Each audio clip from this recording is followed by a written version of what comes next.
안녕하세요. 세계국연구원 골드클럽 정기준 원장입니다. 이슈가 많이 있었던 한 주예요. 미국의 대선이 있었죠. 대선 결과 트럼프 전 대통령이 두 번째 당선이 됐습니다.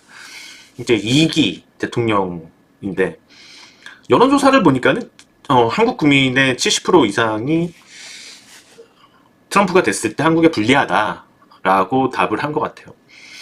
그러니까는 투자 심리가 안 좋죠. 투자 심리가 트럼프 당선이 된 것 자체가 국내 주식시장에는 안 좋은 영향이었고, 그러니까 그동안 그게 불확실성이 되니까는 올라가지 못했었죠.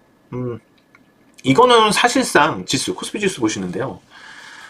한국에서의 시각이 짙다 보니까는 외부에서 사실 뭐 한국이 그렇게까지 불리할 거라고 생각하지는 않았을 거란 말이죠. 근데 제가 봤을 때는 뭐 여객 펀드까지 생각해서 좀 따져봤을 때는 오히려 내부자 한국 쪽에서 생각하는 그런 트럼프 리스크, 한국의 리스크가 오히려 그런 자금 유출을 만들지 않았었나 생각이 듭니다. 그래서 뉴욕 증시를 보면은, 특히 나스닥을 보면은 사상 최고치를 기록을 했단 말이죠. 그리고 나스닥의 이런 사상 최고치, 지금 나스닥 지수, 네, 나스닥 지수 보고 계시는데, 나스닥의 이런 사상 최고치와 더불어서 또 다시 중국 증시도 뛰기 시작했단 말이에요. 이런 분위기예요, 지금요. 그럼에도 불구하고 한국 주식시장이 이렇게 좀 비교적으로 못나게 움직였던 것은 다른 이유보다도 일단 뭐 북한도 계속 거슬리게 행동을 했었고요. 마치 이제 트럼프 정권을 앞두고서 뭔가 도발을 할 수 있을 것처럼 계속 얘기들을 해왔었고, 그러다 보니까 이런저런 것들이 겹치면서 뭐 삼성전자 주가도 안 좋고요. 사실상 뭐 우리가 뉴욕 증시며 중국 증시며 그런 것에 뭐 사이에 껴서 애매한 위치이긴 하지만은 또 반대로 동조될 수 있으니까, 그렇다면 순순히 이미 지난 고점 수준까지 올라와 있어야지 된단 말이죠. 근데 이런 한국의 그 리스크들에 대해서는 실제로 외환시장에서 더 민감하게 반영이 되었어요. 환율을 보시면 환율이 이 정도까지 폭등할 이유가 없었단 말이죠. 그러니까 트럼프 당선이 유력해지면서 한 차례 다시 급등을 했죠. 그러니까 트럼프가 대통령이 될 가능성이 이미 높아진 상태에선 환율이 계속 올랐단 말이에요.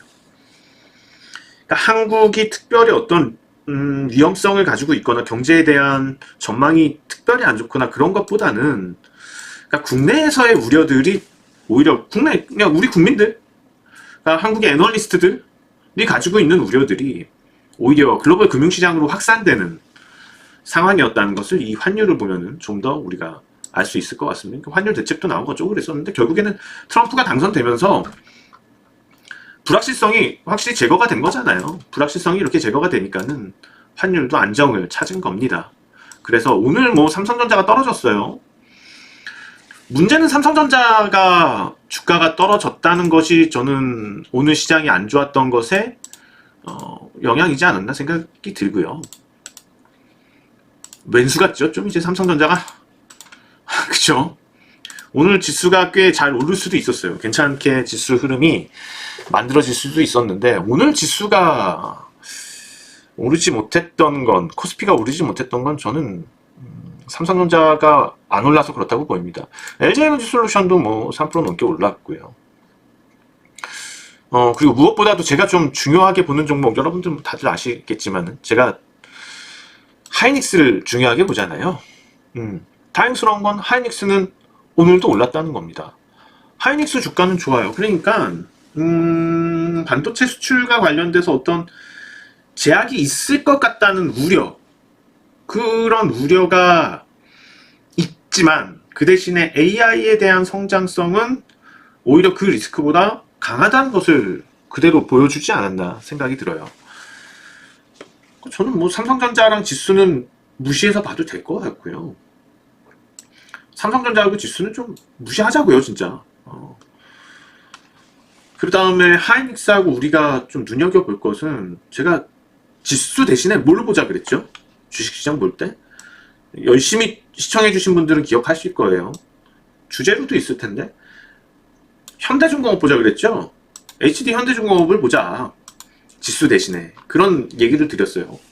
지수는 사실상 삼성전자를 비롯해서 몇 종목들에 휘둘리는 경향이 너무 커서 시장을 전체적으로 이제 대변을 해주는 역할을 못 하잖아요. 그에 비해서 현대중공업은 제가 볼 때는 시장의 어떤 심리 그런 것들을 좀 더 잘 표현을 해주지 않나 싶어요. 특히 어제 같은 경우에 물론 트럼프 관련주가 되는 거죠. 한국 조선과의 어떤 협력이 필요하다라는 얘기를 하잖아요. 근데 솔직히 개인적으로 잘 뜯어보면은 한국이 가지고 있는 조선 기술을 좀 뺏어오고 싶다는 얘기예요. 한국한테 좋은 거 아니에요. 아시잖아요, 트럼프. 그렇긴 한데 어쨌거나 뭐 트럼프 관련주로서 시장은 주가를 끌어올려 주었습니다. 뭐 그러나 저러나 제가 볼 때 그런 여러 가지 시장의 심리를 진짜로 반영하는 거는 현대중공업이 오히려 더 가깝다고 보이고요. 그런 측면에서 봤을 때 우리가 뭐 제가 이제 뭐 개인 투자자들이 관심 가질 만한 굵직한 종목들에서 계속 반복적으로 말씀드린 종목 현대중공업, SK하이닉스 이 정도 되잖아요. 그렇죠? 그러니까 이 두 종목이 강한 상태에서 이 정도면 강한 거고 하이닉스 이 정도면 강한 거거든요. 왜냐면 시가총액 비중이 지금 코스피에서 7%란 말이에요.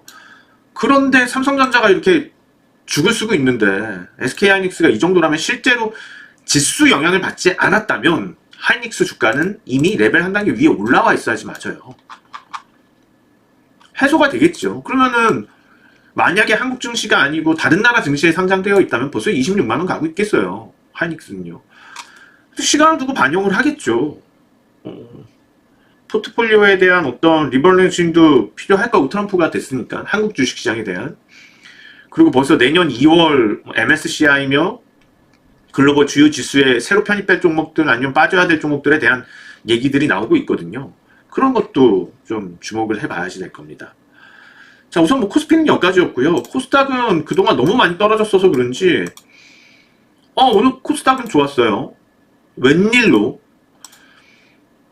코스닥이 좋았던 이유는 앞서 말씀드렸듯이 뭐 단기적으로 많이 떨어졌던 것도 있고 그리고 2차 전지 관련주가 오늘 괜찮았는데 그것보다도 제약바이오 여러 번 강조를 해드렸던 방송에서 진짜 이 유튜브에서 알테오젠에 대해서 몇 번을 얘기했을까요 제가요?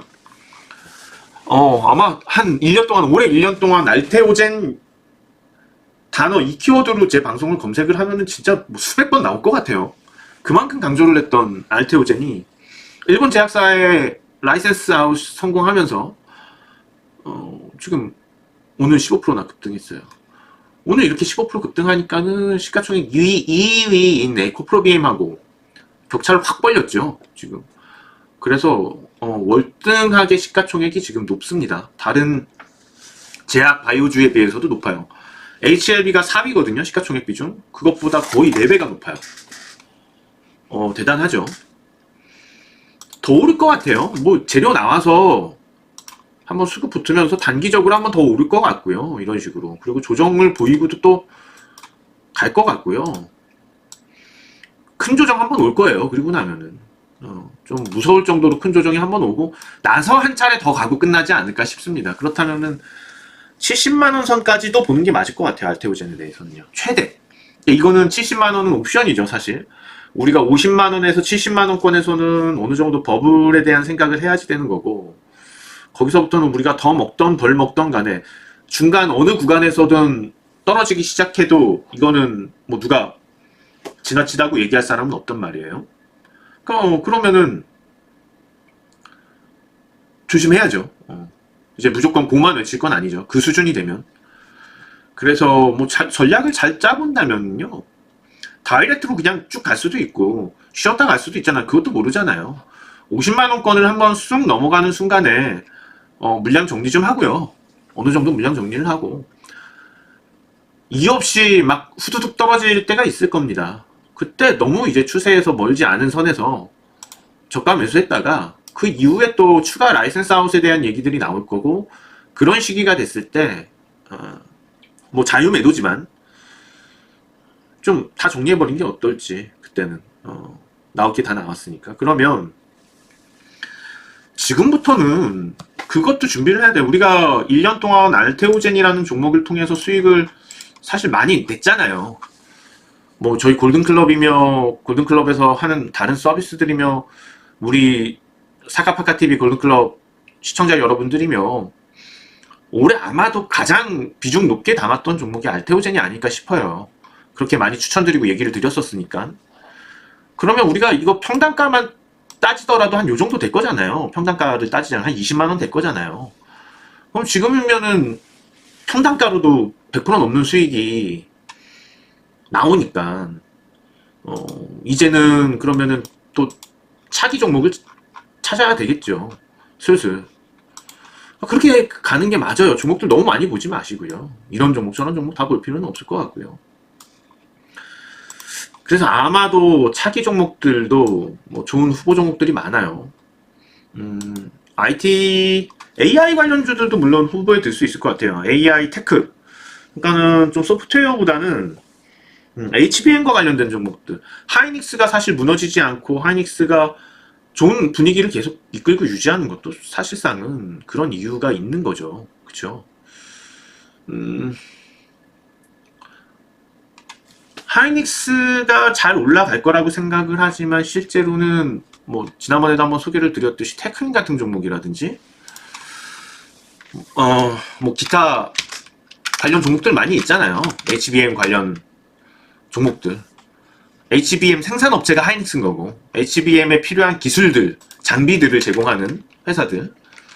HPSP 같은 경우 또 볼 수가 있을 거고 또 뭐 많이 있겠죠. 종목들이 아무 많은데 과연 뭐 어떤 종목이 갈지는 지켜봐야지 알 거고 아직 뭐 정해진 것도 없고 그리고 뭐 칩 설계 업체들 같은 경우도 뭐 텔라칩스 이런 종목들 해외 또 비중이 높으니까 눈여겨봐야지 될 거고.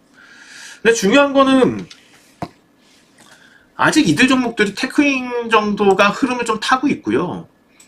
본격적으로 잡았냐, 중점을 잡고 있냐, 그건 또 아니거든요. 그래서 이거는 좀 더 지켜보면서 우리가 AI 관련 종목들 잡아가는 게 좋을 것 같고요. 그 다음에 뭐 비슷하게 오히려 태성 같은 종목들이 있잖아요. 태성 같은 종목들이 나올 수도 있어요. 유리기판 관련돼서는 실질적인 성장성이 이제 막 부각이 되고 있으니까 유리기판도 사실 우리가 차세대 IT에 있어서 핵심이 되는 분야잖아요.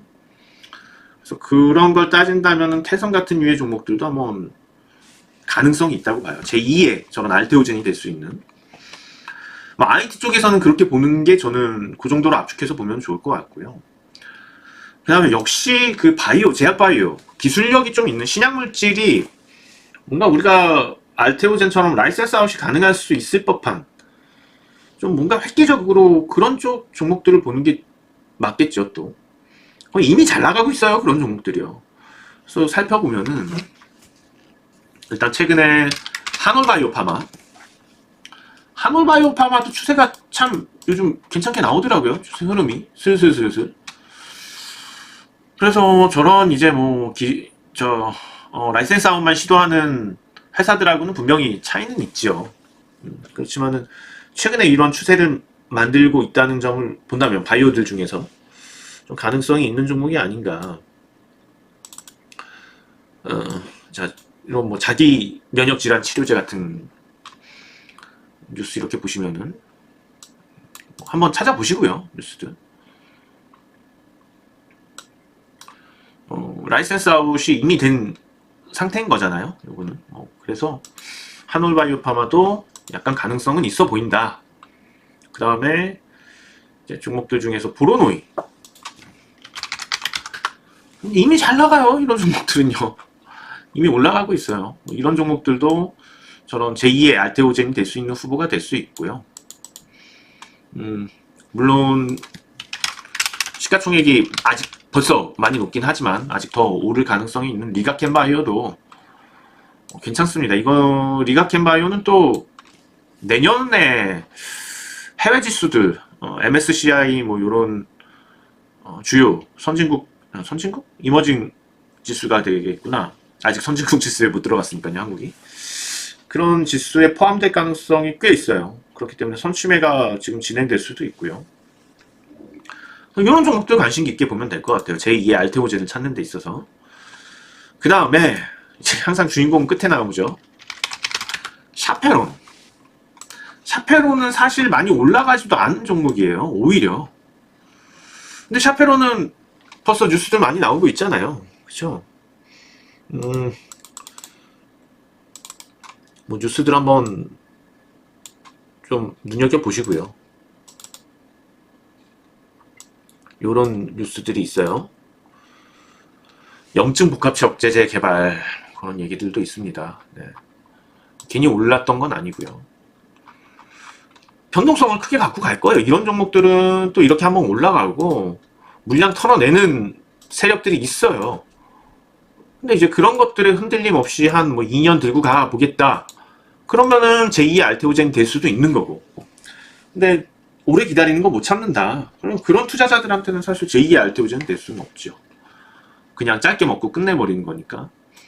제2의 알테오젠을 얻기 위해서는 기다림이 필요한 거고, 또 저처럼 이렇게 반복적으로 계속 추천해주는 옆에서 텔링을 해주는 누군가들이 있어야지 가능하겠죠. 그렇죠? 저도 계속 지금 여러분들 시청하고 계시는 방송을 통해서 유튜브 채널을 통해서 뭐 이들 후보 종목들 중에서 알테오젠처럼 또 그렇게 가능성 추세적으로 오랜 기간 동안 큰 수익을 줄 수 있는 가능성이 높은 종목들이 나오는 대로 또 계속 말씀을 드리겠습니다. 네, 반복적으로요.